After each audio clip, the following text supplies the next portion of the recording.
आणि यानंतर पाहूयात राजकीय विश्वामधल्या बातम्यांचा वेगवान आढावा राजकारण सुपरफास्टमधून। जेव्हा राहुल गांधी जिंकतात तेव्हा ते म्हणतात ईव्हीएम निवडणूक आयोग आणि मतदार यादी चांगली, जेव्हा ते हरतात तेव्हा ईव्हीएमवरती आरोप करतात, असा हल्लाबोल एकनाथ शिंदेंनी केलाय। तसंच बिहारच्या निवडणुकीला राहुल गांधी घाबरलेले आहेत असं सुद्धा शिंदे म्हणतात।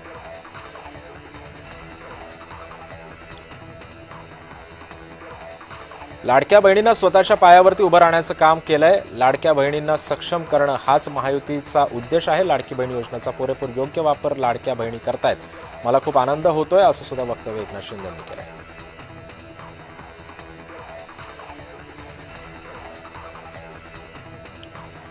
आमदार अमोल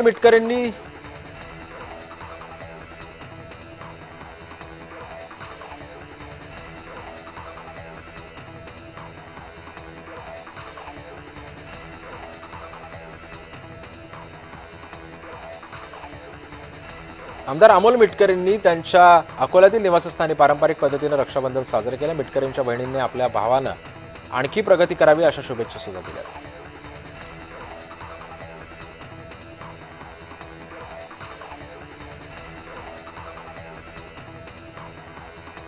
भाजपचे नेते केशव उपाध्यायांनी राहुल गांधींवर एक पोस्ट करत टीका केली आहे। संत तुकाराम महाराजांच्या अभंगांच्या ओळी लिहित त्यांनी राहुल गांधींसह शरद पवारांवर सुद्धा निशाणा साधलाय।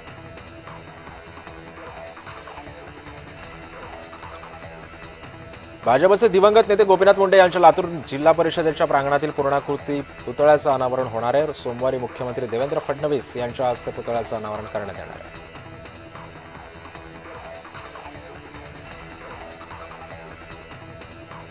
उपमुख्यमंत्री एकनाथ शिंदे यांची अकोल्यामध्ये सभा पार पडली। यावेळी आदिवासी बांधवांकडून 5 किलो चांदीची गदा देत शिंदेंचा सत्कार करण्यात आला।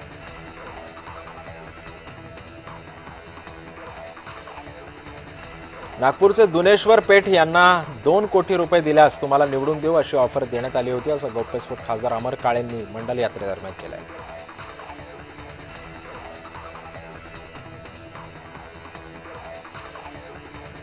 आम्हाला पोराबाळांवरती बोलायला लावू नका असा टोला बाळासाहेब थोरातांनी सुजय विखेंना लगावला। थोरातांना 5 कोटींची कामं करायला 18 वर्ष लागली, अशी टीका सुद्धा सुजय विखेंनी केली होती।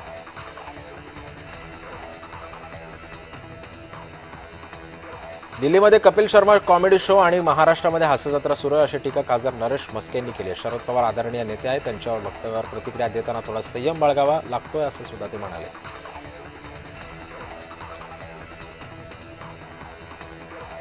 कबूतरखाना बंद करण्याचे न्यायालयाने आदेश देऊन सुद्धा मनपानं लावलेली ताडपत्री फाडण्यात आली आहे। हीच कृती मराठी किंवा मुसलमान बांधवांनी केलेली असती तर आगडोम झाला असता, अशी टीका अंबादास दानवेंनी केली आहे।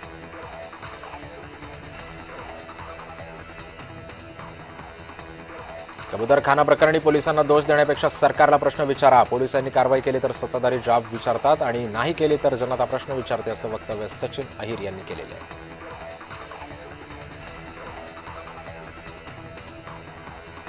धाराशिवच्या नळदुर्ग येथील अपघातामध्ये अपघातग्रस्तांना मदत करणाऱ्यांचा स्वातंत्र्य दिनाला सन्मान करा, अशी मागणी भाजपचे नेते कैलास शिंदेंनी देशाचे गृहमंत्री अमित शहा आणि धाराशिवचे पालकमंत्री प्रताप सरनाईक यांच्याकडे केलेली आहे।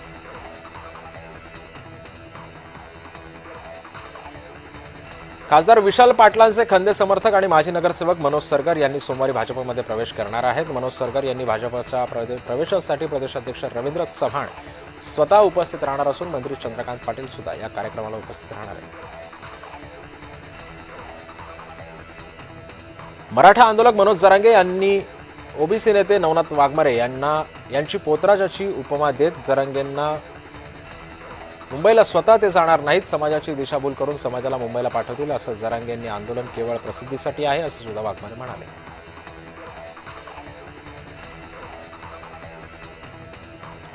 महिलांसाठी राबवलेली लाडकी बहीण योजना ही केवळ योजना नसून राज्यातील बहिणींच्या सक्षमीकरणाचा संकल्प आहे। ही योजना कधीच बंद होणार नाही, असं वक्तव्य मंत्री जयकुमार रावल यांनी केलं आहे। आणि यानंतर पाहत गावखेड्यातल्या बातम्यांचा वेगवान आढावा गावगाडा सुपरफास्ट मधून।